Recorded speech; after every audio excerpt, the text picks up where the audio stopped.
என் இனிய நல் உறவின் உறவுகளே, நாம் இன்று 22/7/25 இருக்கின்றோம். தூய ஆவியின் துணையோடும் அன்னையின் அன்பிலும் பரிந்துரையாலும் நாம் தினம் தொடரும் சங்கீத தொடர்ச்சித்தான் நாம் இன்று வாசிப்பது. 94, 10, 11, 12. இன்று புனித மரிய மதலேன் நாளின் திருவிழாவை நாம் கொண்டாடுகின்றோம். நாம் இன்று வாசிப்பது இனிமை மிகு பாடலிலிருந்து முதல் வாசகத்தை 3:1-4. இந்த வாசகம் 6 பக்கங்களாக கொடுக்கப்பட்டிருக்கின்றது. இந்த 6 பக்கங்களில் 4 பக்கங்கள் மிக அழகாக தலைவன் தலைவி என்ற அந்த ஒரு ஒப்பிட்டை நமக்கு அறிக்கையிட்டிருக்கின்றது. இன்றைய தூய நற்செய்தி வாசகம் யோவான் 20:1-11-18. அதில் இயேசு விடியற்காலையில் மரியன் மதலேன் கல்லறைக்கு செல்வது, அங்கு அவரை காண்பது, அதனுடைய விளக்கம், இயேசு எப்படி அவரோடு பேசுகிறார், எதை வைத்து அவரை கண்டு கொண்டார். ஆனாலும் அவர் கண்கள் மறைக்கப்பட்டிருந்தன. ஆனால் இயேசுவே அவரை தேடி போய் மரியே என்கிறார். என்றவுடன் அவர் திரும்பி பார்த்து ரபுனி என்கிறார். அந்த அன்புத்தான். மரியா அளவுக்கு அதிகமாக இயேசுவின் மேல் அன்பு கொண்டார். ஏனென்றால் அவர் மேல் இருந்த 7 பேய்களை அவர் ஓட்டினார். இறை அனுபவத்தில் நாம் இன்று ஒவ்வொரு நாளும் வாசித்து கொண்டு வருகிற வாசகங்களும் இறை வார்த்தையும் நம்மை வாழ வைத்து கொண்டு வருகிறது. உலகில் புறக்கணிக்கப்பட்ட, யாரும் விரும்பாத, ஏற்றுக்கொள்ளாத, குற்றம் சுமத்தப்பட்ட பொருளோ மனிதர்களோ இறைவனுக்கு உகந்தவை, இறைவனுக்கு ஏற்றவை. ஒரு சிறு கதையை விட ஊர்க்கதைக்கு வாய்ப்பிழக்கும் மக்கள் ஏராளம். தன் வீட்டு ஓட்டையை அடைக்க மாட்டார்கள். பிறர் ஓட்டையின் மீது கண்ணும் கருத்துமாயிருப்பார்கள். ஊர்க்கதை என்றும் வாய் இனிக்கும் அமிர்தம்தான். தன் வீட்டில் நடப்பதை யாராவது கேட்டால் சண்டைக்கு போவார்கள். ஆனால் பிறர் வீட்டு கதை என்றால் பசியும் தெரியாது, நேரமும் போகாது. இதில் மட்டும்தான் யாருமே தப்பித்து கொண்டு நான் பேசவில்லை என்று சொல்ல முடியாது. இயேசு அனுபவம் பெற நாம் என்ன செய்ய வேண்டும்? இயேசுவின் அனுபவம் உயிர்த்த இயேசுவை கண்டு அவரோடு பேசிய புனிதர்களில் மரிய மதலேனாலும் ஒருவர். இயேசுவும் அவரும் சந்தித்து கொண்டது அவருக்கு கிடைத்த இறை அனுபவத்தின் கூறுகள்.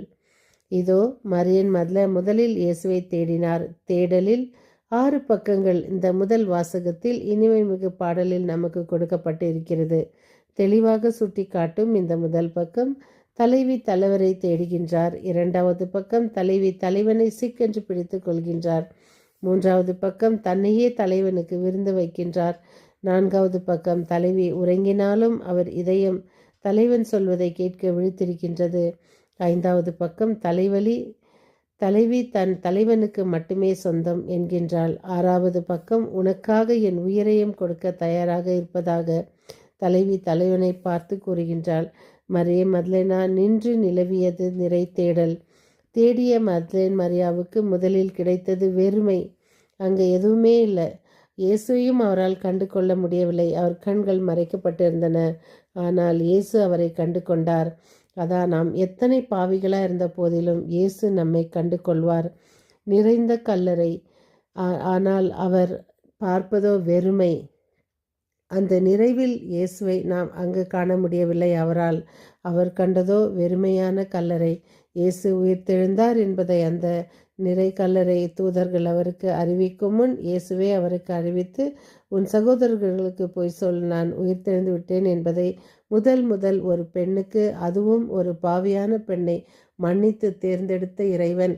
இன்று நாம் பாவி, ஒதுக்கப்பட்டவர்கள், குற்றம் சுமத்தப்பட்டவர்கள், நம்மை வேண்டாம் என்று வெறுக்கிறார்களே, நாம் எது சொன்னாலும் தவறாக இருக்கிறதே, நம்மை புறக்கணிக்கிறார்களே, நம்மிடம் ஒன்றுமே இல்லையே, நான் எதுக்கும் உதவாத போய்விட்டேனோ, நான் தேவையற்று விட்டேனோ என்று எத்தனையோ வருத்தங்களும் பல வேதனைகளும் சுமந்து கொண்டு வாழும் இன்று குடும்ப தலைவிகள், தன் கணவன் தனக்கு துரோகம் செய்கிறானே, தன்னை ஏற்றுக்கொள்வதில்லையே, தன்னை ஒதுக்கிவிட்டானோ, தன் சம்பாதிப்பதை கையில் கொடுப்பதில்லையே, பிள்ளைகளை எப்படி வளர்ப்பது, குடிக்கார கணவனிடம் எப்படி நான் பிள்ளைகளை வளர்த்து படிக்க வைத்து ஆளாக்குவது என்று கண்ணீரோடு வருந்தும் ஒவ்வொருவருக்கும் இறைவன் இதைத்தான் சொல்கிறார்.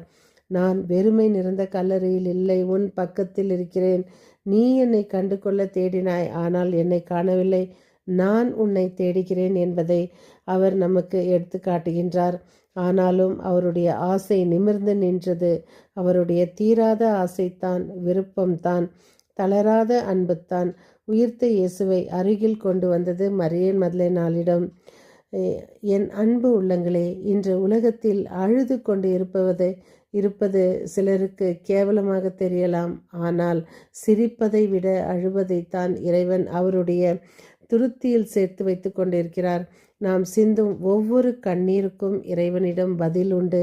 நம்மை வெறுத்தவர்கள், ஒதுக்கியவர்கள், பழி சுமத்தியவர்கள், எத்தனை நாம் கஷ்டப்பட்டாலும், எத்தனை இன்னல்களில் நாம் நுழைய முடியாத வாயிலில் மாட்டிக்கொண்டு சிக்கினாலும் இறைவன் நம்மை அவரிடம் சேர்த்து கொள்வார், அவரிடம் அணைத்து கொள்வார். நாம் பட்ட கஷ்டங்கள் அனைத்தும் அவர் நமக்கு கொடுக்கும் அந்த அமைதி, சந்தோஷம், சமாதானத்தில் அவருடைய முகத்தை நாம் காண்போம்.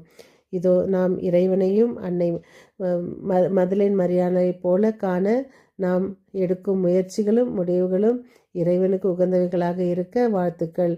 மீண்டும் சந்திக்கும் வரை உங்கள் அன்பு தோழி.